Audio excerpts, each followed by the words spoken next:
Happy Thursday, coming off a nice 2-0 mini sweep, and now it's time to talk Game 2 of the Eastern Conference Finals. What's going on, everyone? Welcome back in to another episode for Just a Bet Outside. I am your host, Steven, and it's about freaking time we got back on track. A 2-0 sweep, won the one-unit play with Kyrie pretty early, and then Naz Reid as well. So we'll go over that bets recap real quick in just a bit. Just a quick reminder, the MLB Best Bets video and research help will be out right after this. We had a 6-bet day. I think we ended 3-3. We're recording this video a little early, but it was a wild MLB day, I'll say that. But anyways, go check that one out when you get a chance. But right now, we have Game 2 between the Pacers and the Celtics. Can the Pacers recover from their end-of-game meltdown? That was absolutely brutal, but we'll see what they're made of. So far this year in the playoffs, they've given it every single night, and they've looked really good doing it. So I'm ready to get right into it, and that means we start with the dad joke. Here we go from the wifey again. Let's get into it. My boss has threatened to fire the employee with the worst posture. I have a hunch it might be me. That's pretty good. Yes, I know. The best ones come from her. But anyways, in this video, we're going to recap yesterday. It's going to be quick. And then we're going to give you stats from Game 1 between the Celtics and Pacers. So you have as much info as possible to go off of as you're making your Game 2 bets. And then, of course, we'll give you our 2 best bets. We got 2 half-unit plays to give you today. And we'll wrap it all up with the bets recap. So hit that like button. Leave a comment below like you guys have been doing every single day. And if you're new to the channel, hit that subscribe button. We are so close to 25,000 subscribers. Can't thank you guys enough. But let's get into it, and it starts with the recap.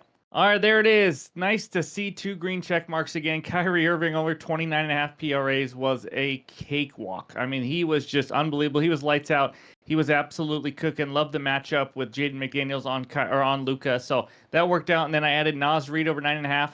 By the end of the third quarter, he had 11, I believe it was, and he went over yet again. I thought this line was a little bit too low. That was a half-unit play, so we want a unit and a half today to get back down to minus 1.13 units. So one more good day, we'll get back in the positive. There's a season record in case you haven't seen it and you're new to the channel, but that's the recap. And now, before we get into those key stats, we got to tell you about this brand new promotion with DraftKings. All right, there it is with the man, Kevin Hart. You get 2 promotions. That's right, not 1, but 2 with DraftKings. If you sign up right now, and this will be a very limited time only, you get a no sweat bet up to $1,500. Literally, you guys go sign up, use the link below in the description, and you can go put a bet up to $1,500 and not sweat. Because if you don't win it, you're going to get it back in bonus bets. It's an incredible deal. Plus, you get an NBA no sweat same game parlay every day of the playoffs until the end. It's an incredible deal. So if you're thinking about signing up on DraftKings, now is the time using that link below to get these promos. And of course, you must be 21 years or older to gamble. If you have a gambling problem, call or text 1-800-GAMBLER. All right, let's get to the stats. All right, let's go over some stats from Game 1 in regards to rebounds and assists like we usually do every single series. This is all from just Game 1. Halliburton, 10 assists on 20 potentials. That's quite a bit of potentials. But other than that, you see some of these guys. Andrew Nembhard and Drew Holiday had quite a few assists. They had a good conversion rate. Nembhard, 7 on 12, 8 of 13 for Drew Holiday. And then we had Derek White, who had 9 on only 12. Pretty high conversion rate. A little lucky there, but 9 dimes, not a bad day. And then Siakam, talk about lucky, 7 dimes on only 9 potential assists. So that was pretty impressive there. This is just to help you guys. Hey, did they get lucky? Is that number legit, or are they getting a ton of chances? Things like that. Again, obviously it's only Game 1, so we'll see what Game 2 has to offer. But let's move to the rebounds now. Miles Turner, 10 rebounds on 17 rebound chances. That's right. He was actually a rebounding monster in that game for him. That's for sure. Siakam, again, with rebounds and assists, he ended with 19 RAs. Which is crazy because he only had 25 RA chances. So that's pretty insane. But Al Horford, 6 rebounds on 15 rebound chances. Little unlucky, or just maybe it's Al Horford. And then Tatum, 12 rebounds on 15 rebound chances. And Drew Holiday, 7 on 14. Drew Holiday had 15 RAs, as you can see. And that was on 27 rebound chances and potential assists. So not a bad game for him. Again, keep in mind, it was an overtime game, so a little extra time, 5 minutes. But yeah, just wanted to give you guys the stats as we lead into Game 2. And speaking of Game 2, let's talk some best bets. All right, this segment of the show is brought to you by our sponsor, Better Bet. That's BTR Bet, the best place to find, track, analyze, and share your bets. Click that link below in the description to go check it out. Because right now, as you guys know, the promo code JABO gets you 30 days for free, including a 7-day free trial. So go check it out. But this one takes us right back out to Boston, where the Celtics are hosting the Pacers for Game 2 of the Eastern Conference Finals. Celtics -9. Line went down just a touch with a total of 224.5. I got 2 half-unit plays, so take it for what it is. You like one of these, put a unit on it, whatever you want to do. But for me, I'm still feeling out this series. Game 1 did not go well. I need to bounce back, so I like these 2 plays for half-unit. First one, Jason Tatum under 5.5 dimes at -112 on DraftKings. He had 4 assists in the first game on only 8 potential assists. That's right. 8 is not a lot of potential assists. And that was also, by the way, in a game where he played 45 minutes and it was an overtime game. So if this is a blowout, obviously it's going to reduce his minutes quite a bit, and that will help us even more. But in the regular season, he averaged 8.5 potential assists per game versus the Indiana Pacers.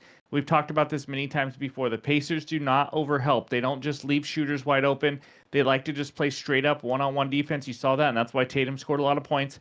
But that's why it's also harder to get assists against the Pacers. So he was able to score, obviously, quite a bit in those one-on-one spots. But I don't think they're going to change it. I think they've been doing it all season pretty much, all playoffs long. Tatum averaging 5.6 assists per game in the playoffs, so right at his average. But this is a tougher matchup like we talked about. So if he goes over it, he's going to need a high conversion rate. He's going to have to get lucky. If he gets 8 potential assists again, he's going to need to get 6 of them to go over. Not impossible, obviously, but he's going to need a lot of luck. I'm going to take my chances that he doesn't get just a made shot on every pass he makes. So I really honestly don't expect more than 8 or 9 from him again. And there's a chance he maybe only gets 6 or 7 if he plays in the 37, 38 minute range as opposed to the 45 that he just had. So blowouts, obviously, an opportunity for a win as well. Always nice to be on an under for that, like I mentioned earlier. But we'll see how the Pacers come out and play. I don't think they're going to play much different. They played a good game. They competed till the end, so I can't imagine much changing there. Give me Tatum under 5.5 rebounds as my first best bet of the day.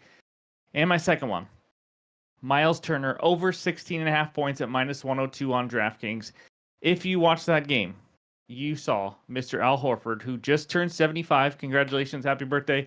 I know, I make fun of his age. I'm probably older than him. I don't even know. But either way, he struggled. I mean, he should struggle. With his age, he can't keep up with Miles Turner. Miles Turner really did whatever he wanted to do. And Cornette, when you saw him play, it wasn't much better. So I think this is a great matchup for Miles Turner. He can shoot over them if they try to adjust. I think he can go by him, get to the rim. He's just too athletic for these guys. Without Kristaps Porzingis, it's obviously a detriment to the Celtics defense a little bit in the center position. I think he would be a tougher matchup with them. But the Celtics obviously could make some adjustments. I mean, we're going from game 1 to game 2. Here I am talking about what I think could happen, and these guys are doing their own strategy. So we'll see. But the Pacers, the Celtics are not going to sit there and just say, how do we stop Miles Turner? The Pacers had 7 guys score 12 or more points. I mean, they play as a team, as you guys know, and that's why they're so hard to defend. That's why they've been one of the best offenses in the NBA this year. And that's why they've been so effective. I mean, you had Siakam with 24, Halliburton with 25, and Miles ended with 23 points. I'm going to be honest, he could have had 30 that game because he just wasn't included that much in the offense in the second half. I think they're going to include him a little more, realizing how good of a matchup he was. But that first half he went off, and then second half, for some reason, they went away from him a little bit, and I think that was just the flow of the game and how it happened. But Turner can knock down some threes, and that's an understatement. This guy has been on an absolute tear so far. First of all, he's averaging 18 points per game in the playoffs, and he has just been ridiculous from 3. I'm talking shooting 13 for his last 20. It's just been unbelievable. He played 39 minutes in game 1. I realize that's a little more. There's 5 minutes in overtime, things like that. I expect him to play 32 to 35 minutes. I still think this line is a little too low. As long as the Pacers can keep this competitive again, I expect him to get 17-plus points in a good matchup.